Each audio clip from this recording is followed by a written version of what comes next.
ইসরাফিল সিংহায় ফুঁক দাও। আল্লাহর এই ফেরেশতা সিংহা হাতে নিয়ে মুখের কাছে নিয়ে আল্লাহর আরশে মুআল্লার দিকে তাকায় থাকে। একটা সেকেন্ডের জন্য এদিক আর ওদিক করে না। কখন রব হুকুম দিবে সিংহায় ফুৎকার দেওয়ার জন্য?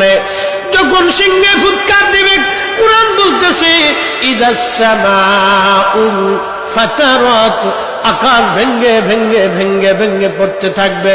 ওয়া ইদাল কাওয়াকিবু তাসারাত, সমগ্র নক্ষত্রগুলি ভেঙ্গে ভেঙ্গে ভেঙ্গে ভেঙ্গে পড়তে থাকবে।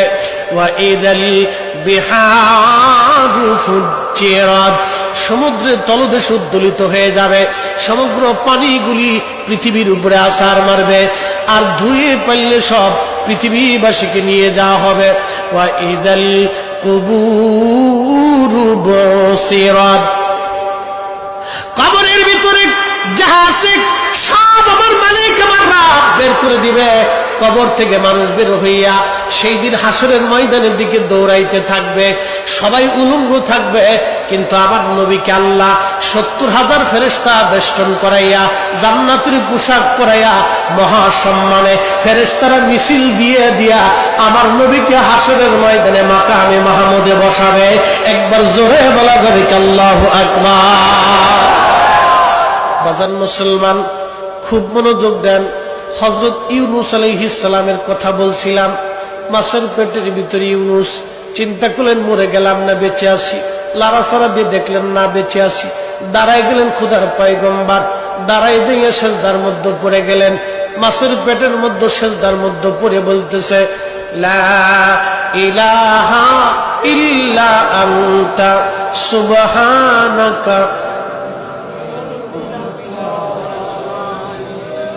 বিপদের দোয়া, কঠিন মুসিবতের মধ্যে যদি পড়ে যান তাহলে খতম ইউনূস এই দোয়াটা খতম দিতে থাকবেন। আল্লাহ যখন ইউনূস আলাইহিস সালাম এই জিকির শুরু করলেন, ইউনূসের এই জিকির আর ওই মাছের পেটের মধ্যে রইল না। এই জিকিরটা চলে গেল আরশে মুআল্লাতে। সুবহানাল্লাহ বলা যাবে? আরশে মুআল্লার পাশে এই জিকিরগুলি চারপাশ দিয়ে ঘুরতেছে। আরশে মুআল্লা ধরে রাখছেন 4 জন ফেরেশতা কাঁধে করে। এই 4 জন ফেরেশতা আল্লাহকে ডাক দেবে, বলে রব, আপনার বান্দা ইউনূস তিনি জীবনে ভালো অবস্থায় থাকার সময় আপনার জিকির করেছে। আজকে সে মাছের পেটের ভিতরে পড়ে গভীর সমুদ্রের মধ্যে আপনার জিকির করতেছে। আল্লাহ, ইউনূসের জিকিরের আওয়াজ আরশে মুআল্লার চারপাশ দিয়ে ঘুরতেছে। আল্লাহ, আপনি আপনার ইউনূসকে মাফ করে দেন। আল্লাহর নবী বলেন, উম্মত রে, ওই সময় যদি ইউনূস সেজদার মধ্যে পড়ে এই দোয়া না পড়তেন তাহলে কিয়ামত পর্যন্ত আল্লাহ ইউনূসকে মাছের পেটের মধ্যে ওইভাবে রেখে দিতেন। হযরত ইউনূস ওই সময় জিকির করতেছিলেন। এমন সময় ইউনূস আলাইহিস সালাম ডাক দিলেন, হে রব, সমুদ্রের ভিতর থেকে আপনার জিকিরের আওয়াজ আসে। সমুদ্রের ভিতরে আপনার জিকির করে কে? আল্লাহ ডাক দিয়ে বলেন, ইউনূস, তুমি সমুদ্রের ভিতরে জিকিরের আওয়াজ শোনো।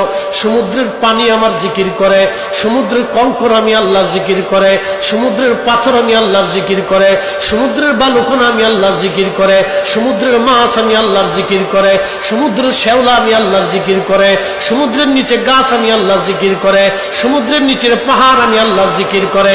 ওই জিকিরের আওয়াজ ইউনূস রে তোমার কানে লাগতেছে। আল্লাহ আল্লাহ ডাক দেখে, ইউনূস রে, সমুদ্রের ভিতরে এমন কোন প্রাণী নাই যে প্রাণী আমি আল্লাহ জিকিরে না করে। একবার জোরে বলা যাবে সুবহানাল্লাহ। ইন্নাল্লাহা ওয়া মালাইকাতাহু ইউসাল্লুনা আলান নবী।